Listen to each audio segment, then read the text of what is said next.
അക്കലു റിബ, പലിശ തിന്നുക. പലിശ ഇടപാടുണ്ടെങ്കിൽ അയാളെ കഥ പോക്ക. അല്ലദീ അഅലമല്ലാഹു ഫീ കിതാബിഹിൽ അസീസ്, അല്ലാഹു തആല പലിശ തിന്നുന്നവരെ ഖുർആനിൽ അറിയിച്ചത് ബിൽ മുഹാറബത്തി മിൻഹു തആല വമിൻ റസൂലിഹി സ്വല്ലല്ലാഹു അലൈഹി വസല്ലം. അള്ളയും റസൂലുള്ളയും യുദ്ധം പ്രഖ്യാപിച്ചിരിക്കുന്നു എന്ന് പറഞ്ഞൊരു വിഭാഗമാണ് പലിശക്കാർ. ഒരാളെ കുറിച്ചോ ഒരു വ്യക്തിയെ കുറിച്ചോ ഒരു ഗ്രൂപ്പിനെ കുറിച്ചോ ഒരു തെറ്റിനെ കുറിച്ചോ അള്ള യുദ്ധം പ്രഖ്യാപിച്ചു എന്ന് പറഞ്ഞാൽ അതിനർത്ഥം മഹാന്മാരായ പണ്ഡിതന്മാർ വിശദീകരിക്കുന്നു അയാൾ ഈമാനില്ലാതെ മരിച്ചു പോകും എന്നാണ് അതിൻ്റെ അർത്ഥം.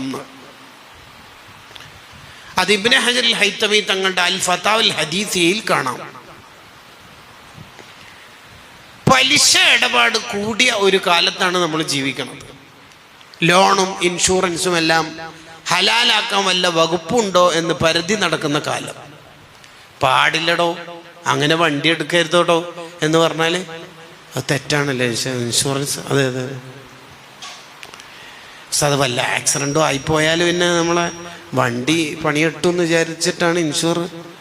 ആവൂലെന്ന് കരുതണം. ബിസ്മില്ലാഹി തവക്കൽതു അലല്ലാഹ് എന്ന് എപ്പോഴും വീട്ടിൽ നിന്ന് ഇറങ്ങുമ്പോൾ ചെല്ലണം.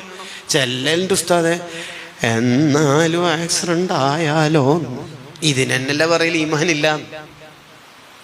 തവക്കൽതു അലല്ലാഹ് എന്ന് കാറിന് സ്റ്റിക്കർ ഒട്ടിച്ചാൽ പോരല്ലോ, ഹൃദയത്തിൽ തവക്കലുണ്ടാണ്ടേ. ആചാര്യ മോളെ കല്യാണം എപ്പോഴാ വരുന്ന? 18-ാം തീയതി. ക്യാഷൊക്കെ എത്തിട്ടുണ്ടോ? ഒരാൾ ഒരു 4 ലക്ഷം തരാണ്ടത് തരും. പിന്നെ വേറൊരാൾ ഒരു 2 ലക്ഷം കിട്ടാൻ്റെ അതും തരും. പിന്നെ ഒരാളോട് ഒരു 3 ലക്ഷം ചോദിച്ചിട്ടുണ്ട്, അയാൾ 1.5 തരാന്ന് പറഞ്ഞിട്ടുണ്ട്. പിന്നെ ഉസ്താദ് അള്ളുണ്ടല്ല. എത്രാമത്തെ? 4-ാമത്തെ.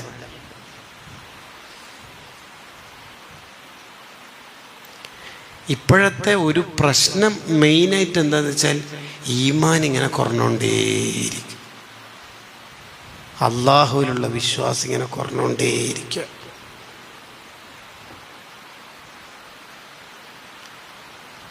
പലിശ ഇടപാടുകാരെ കുറിച്ച് ഹദീസിൽ വന്നത് വറദ അനി സ്വാദിഖിൽ മസ്തൂഖ് സ്വല്ലല്ലാഹു അലൈഹി വസല്ലം അന്ന ദിർഹമൻ മിൻഹു, പലിശയിൽ നിന്നുള്ള ഒരു ദിർഹം അശദ്ദു മിൻ സലാസീന സിന്യ, 33 വ്യഭിചാരത്തിനേക്കാൾ കടുപ്പാണ് പലിശ എന്നുള്ള ഒരു ദിർഹം എന്ന് ഹദീസിൽ വന്നത് ഇവിടെ ഉദ്ധരിക്കുന്നുണ്ട്.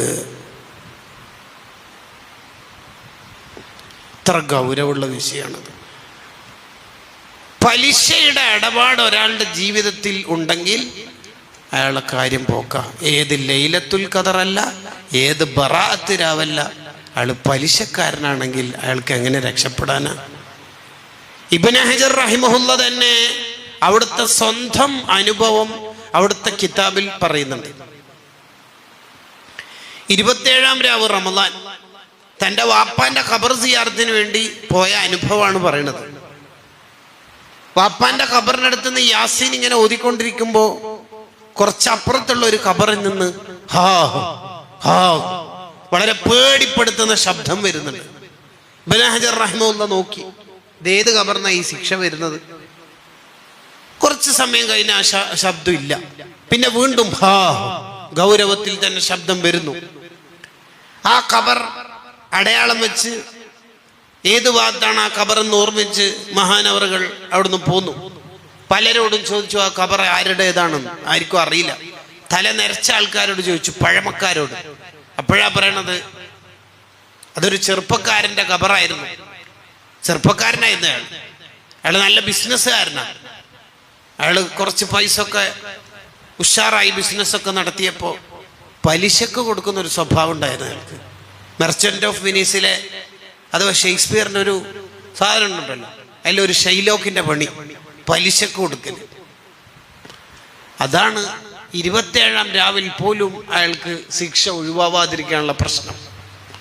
കൂട്ടുകാരെ, നമുക്ക് പലിശ ബന്ധം ഉണ്ടാവാനേ പറ്റൂല. ഒരു കാരണവശാലും നമുക്ക് അതിൽ ബന്ധം ഉണ്ടാകാൻ പാടില്ല. പല പല ബിസിനസ്സുകളും ഹറാമായ ബിസിനസ്സുകൾ വന്നുകൊണ്ടിരിക്കുന്ന കാലാണ്.